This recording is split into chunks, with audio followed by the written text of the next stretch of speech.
Violência obstétrica. Polícia Civil investiga pelo menos 11 denúncias de negligência no hospital de Samambaia.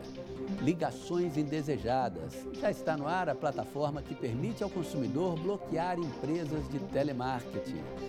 Recusada. Metroviários dizem não à proposta do governo do Distrito Federal e greve caminha para os 80 dias. Olá, muito boa tarde para você. Eu sou Sérgio Amaral e começa agora o Band Cidade, primeira edição.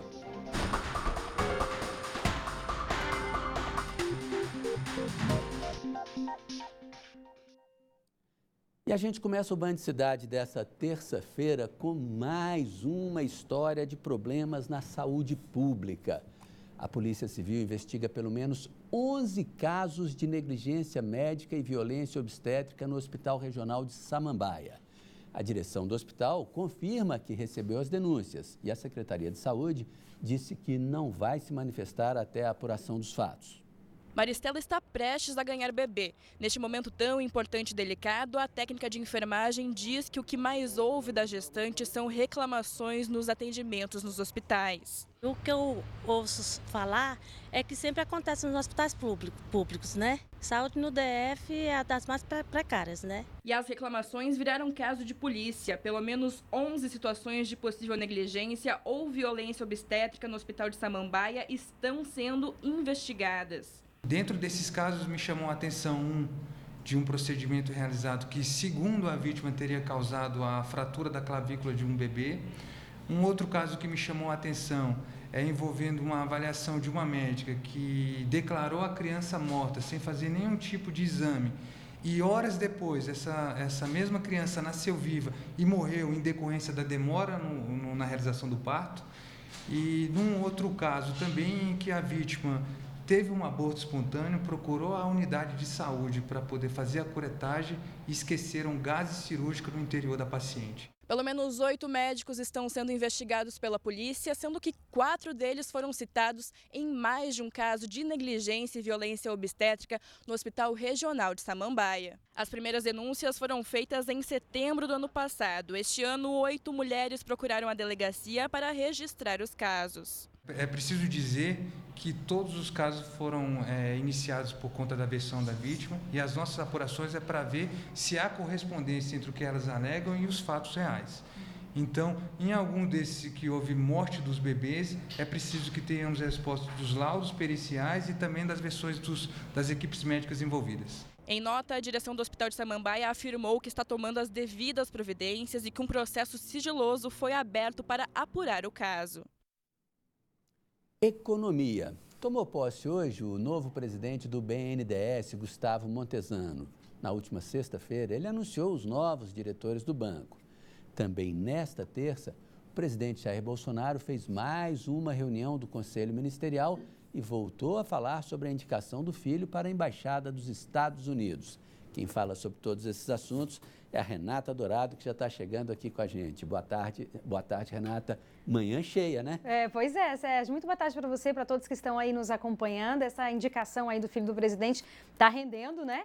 E todo dia tem novidades sobre isso. Então, já é a 16ª reunião ministerial. O presidente Bolsonaro participa aí com os ministros dele. E antes da reunião, ele faz uma cerimônia, uma solenidade ali, o hasteamento da bandeira. Em geral, tem alguns populares que ficam ali na porta do palácio. O presidente vai falar com essas pessoas, tirar foto, né? Rapidamente ali falar. E, claro, a imprensa sempre está lá também, né? Em busca de alguma informação, em busca de alguma novidade. Perguntaram para ele exatamente sobre essa indicação, que é o assunto do momento. A possível indicação do filho dele, deputado Eduardo Bolsonaro, para assumir a embaixada do Brasil nos Estados Unidos. E ele disse que por ele está tudo definido, está certo aí dessa indicação. E a gente separou um trechinho dessa fala dele. Vamos ver.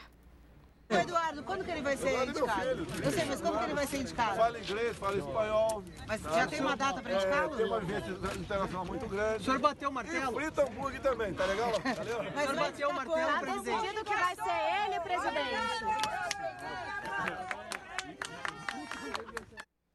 Então, você viu essa ironia dele dizendo que o filho dele frita hambúrguer? Isso porque há dias atrás, quando foi perguntado sobre essa possibilidade de ir realmente para assumir esse cargo na embaixada, o próprio filho, deputado Eduardo Bolsonaro, disse que já tinha morado nos Estados Unidos, que falava inglês, que falava espanhol, que já tinha inclusive fritado hambúrguer nos Estados Unidos, que gerou meme nas redes sociais. Foi um tema realmente muito comentado, muito falado, gerando essa ironia aí, portanto, do presidente Bolsonaro hoje. Após essa reunião ministerial, ele voltou a ser questionado sobre esse assunto e disse que por ele sim, de fato está definido, que já conversou inclusive com o presidente do Senado, Davi Alcolumbre, também sobre essa possibilidade. Por quê?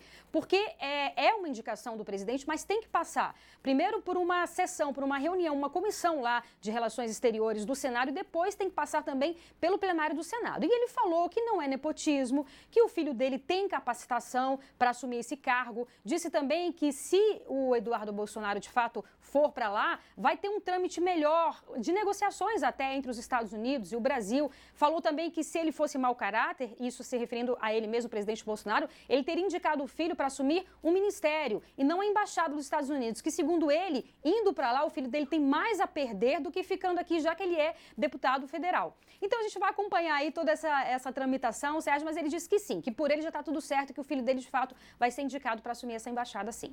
Ok, obrigado, Renata. E agora há pouco, ainda está terminando, né, a cerimônia de posse do presidente do BNDES, que é um rapaz novo, o Montezano tem 38 anos, da idade, mais ou menos da idade dos filhos dele. Ele saudou, lembrou que conhece o Montezano desde piá, como ele disse, né? E que essa juventude está muito boa, é muito boa, a gente tem que prestar atenção nessa juventude. Valeu, Renata. Muito bem, Sérgio. A Procuradora-Geral da República, Raquel Dodge, recebe hoje o coordenador da Lava Jato em Curitiba, Deltan Dallagnol. Eles vão discutir o impacto dos vazamentos que vem acontecendo sistematicamente há mais de um mês e que parece não ter fim, né? Com novas trocas de mensagens atribuídas ao procurador Dallagnol e ao então juiz Sérgio Moro, obtidas pelo site Intercept Brasil, indicam que eles planejavam liberar recursos, dinheiro da 13ª Vara Federal lá em Curitiba para produzir um vídeo contra a corrupção. O diálogo foi divulgado pelo site do jornalista Reinaldo Azevedo, da Band News FM. No dia 16 de janeiro de 2016, o procurador da República e chefe da Força Tarefa da Lava Jato no Paraná, Deltan Dallagnol, enviou mensagens ao então juiz da Lava Jato, Sérgio Moro, pedindo recursos da 13ª Vara Federal de Curitiba para produzir um vídeo contra a corrupção. O procurador diz para Moro: "Você acha que seria possível a destinação de valores da vara, daqueles mais antigos, se estiverem disponíveis para um vídeo contra a corrupção pelas 10 medidas que será veiculado na Globo? A produtora está cobrando apenas custos de terceiros, o que daria uns 38 mil. Deltan enviou arquivos em PDF com o roteiro e o orçamento do vídeo e pediu: avalie de modo absolutamente livre e, se achar que pode de qualquer modo arranhar a imagem da Lava Jato, de alguma forma, nem nós queremos." No dia seguinte, 17 de janeiro de 2016, Moro respondeu, segundo o site: "Se for só uns 38 mil, acho que é possível. Deixe ver na terça-feira e te respondo." A publicação não esclarece se o dinheiro foi repassado para a produção do vídeo. O jornal A Folha de São Paulo também publicou supostas conversas envolvendo Dallagnol e seu braço direito, o procurador Roberson Pozzobon, que é citado como Robito nas mensagens. Segundo a reportagem, Dallagnol tentou montar um plano de negócios de eventos e palestras para lucrar com a fama e os contatos obtidos com a Lava Jato. O procurador diz: se tudo der certo nas palestras, vai entrar ainda uns R$100 mil limpos até o fim do ano. Total líquido das palestras e livros daria uns 400 mil. Total de 40 aulas palestras, média de R$10 mil limpo. Em fevereiro deste ano, Dallagnol propôs que uma empresa fosse aberta em nome das mulheres dele e de Pozzobon para administrar os eventos. Apesar das mensagens, nenhuma empresa de palestras chegou a ser registrada na Junta Comercial do Paraná em nome dos promotores ou das mulheres deles. A força-tarefa da Lava Jato e Sérgio Moro têm negado irregularidades e afirmam que não é possível verificar a autenticidade das mensagens. Em meio a novos vazamentos, a Procuradora-Geral da República, Raquel Dodge, chamou Deltan Dallagnol e os outros procuradores da Força-Tarefa da Operação Lava Jato para uma reunião. A assessoria da PGR informou apenas que o encontro nesta terça-feira será para tratar de assuntos institucionais.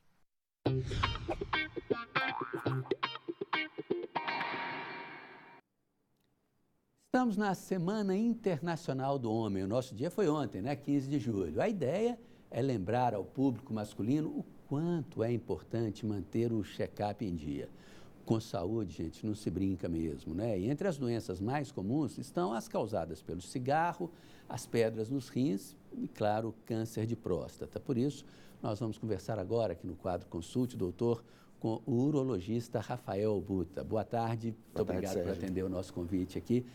Bom, primeiro eu queria lhe perguntar o seguinte, é verdade essa história de que o homem não gosta muito de fazer check-up, de procurar médico regularmente? É verdade, é verdade. Muitas vezes a gente vê, inclusive no consultório, que a esposa marca consulta para o homem e vai com ele até a consulta.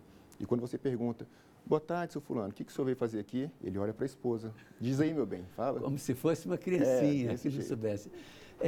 Isso traz prejuízo para a saúde do homem, de modo geral? Traz prejuízo, porque durante a infância ele vai regularmente ao pediatra e só vai voltar ao urologista na idade adulta, no final da idade adulta, quando começa a envelhecer. E esse período todo que ele fica sem consultas periódicas pode deixar passar despercebido uma hipertensão arterial, um diabetes, uma dificuldade de ereção, alguma coisa do tipo. E as consultas periódicas facilitariam esse diagnóstico. Além disso, a gente pode, nas consultas periódicas, orientar também o paciente sobre melhores hábitos de vida, melhor alimentação, etc. E a questão do câncer de próstata continua ainda um dos principais problemas do homem, né? Sim. Tem jeito de evitar? Ou pelo menos se prevenir? Bom, a gente não consegue evitar o surgimento da doença, mas a gente consegue tratá-la. E quando a gente faz o diagnóstico precoce, nas fases iniciais, o tratamento é muito mais eficaz. A gente consegue curar até 90% dos casos. Então, é importante o paciente procurar o consultório, procurar o urologista, mesmo sem sintomas. Porque para o câncer começar a apresentar sintomas, já se passaram 10, 15 anos e provavelmente ele já está numa fase muito avançada que a gente não consegue curar o paciente. Os sintomas quais são? A gente não costuma dar muita ênfase nos sintomas, só que pode apresentar sangramento urinário, dor na região da pelve, dificuldade para urinar, mas eu volto a enfatizar que os sintomas só aparecem na fase avançada da doença, quando a gente não consegue mais curar o paciente. Agora, a única saída, então, é realmente fazer o check-up anual, pelo menos, né? Isso, pelo menos fazer o check-up anual, os exames periódicos, exames de sangue, alguma ultrassonografia, às vezes faz uma ultrassonografia do rim, da bexiga, da próstata, exames de urina. E esses exames, além da avaliação médica, da conversa com o médico, vão dar pistas de como está a saúde do paciente e a gente consegue fazer um tratamento eficaz para as doenças que podem aparecer. Tá bom, muito obrigado pela sua presença aqui e pelas suas dicas. À disposição, obrigado. Boa tarde. Veja a seguir, começa a funcionar plataforma que bloqueia ligações de telemarketing. O Band Cidade volta daqui a pouco.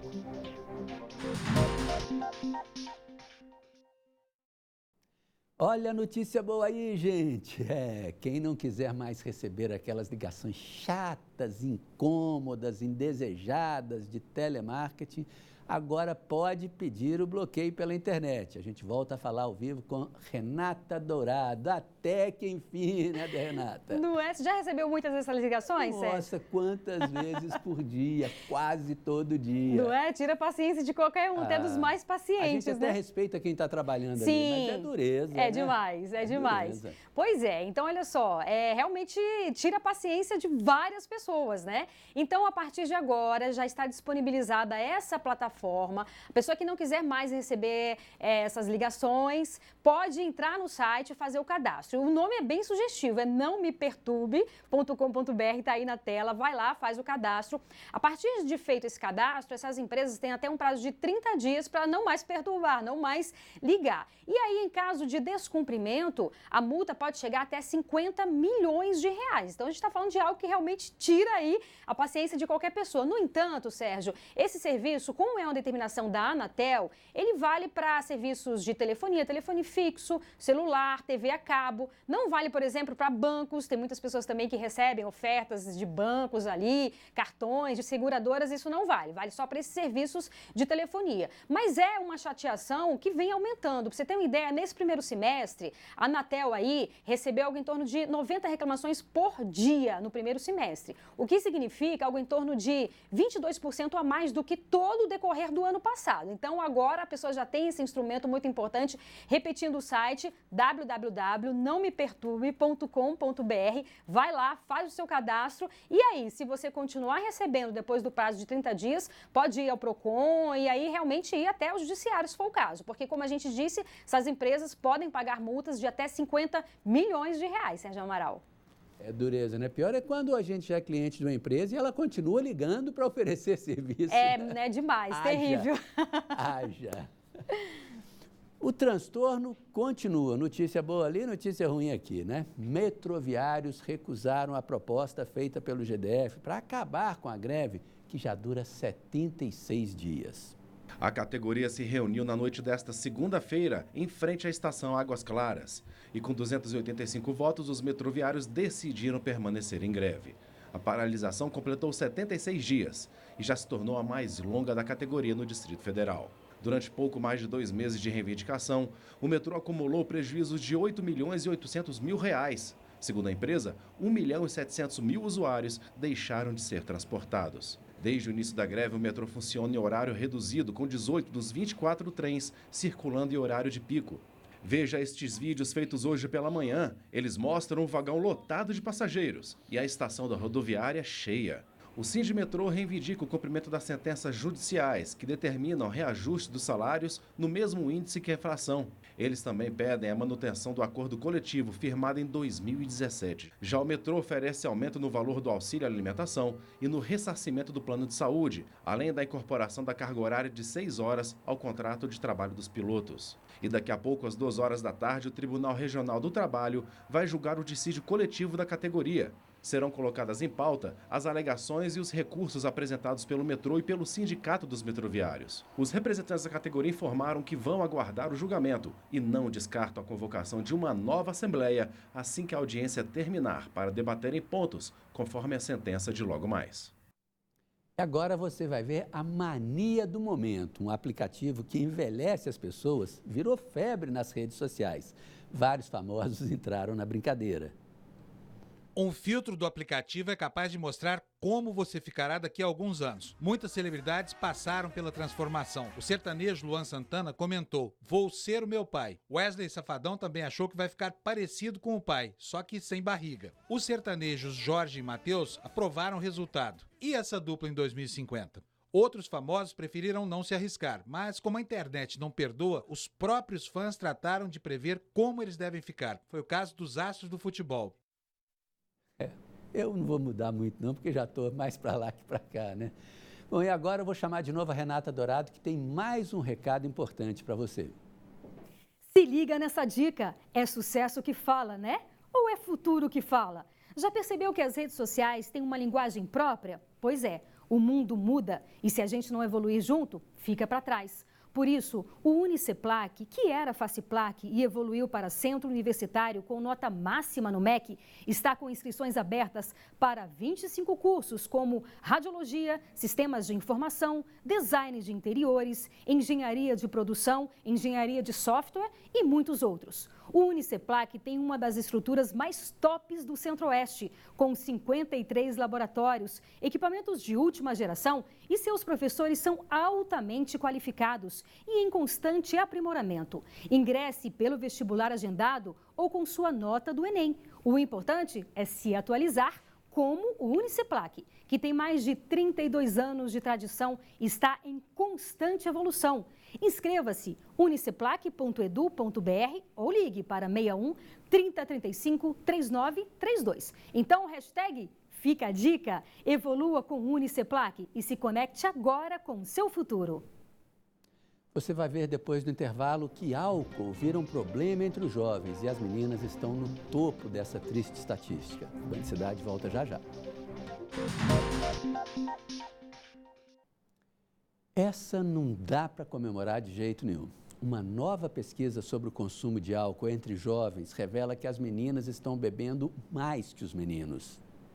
Diálogo franco é a regra entre Daniela e os 2 filhos adolescentes, Vinícius e Yasmin.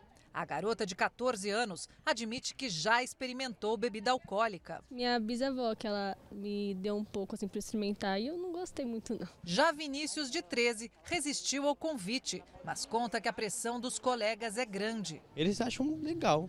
Assim, eles pensam que é algo bom, mas dá pra perceber que eles estão ficando um pouco loucos, assim. Uma nova pesquisa do Centro de Informações sobre Saúde e Álcool mostra que os jovens brasileiros entre 13 e 15 anos bebem mais do que os americanos.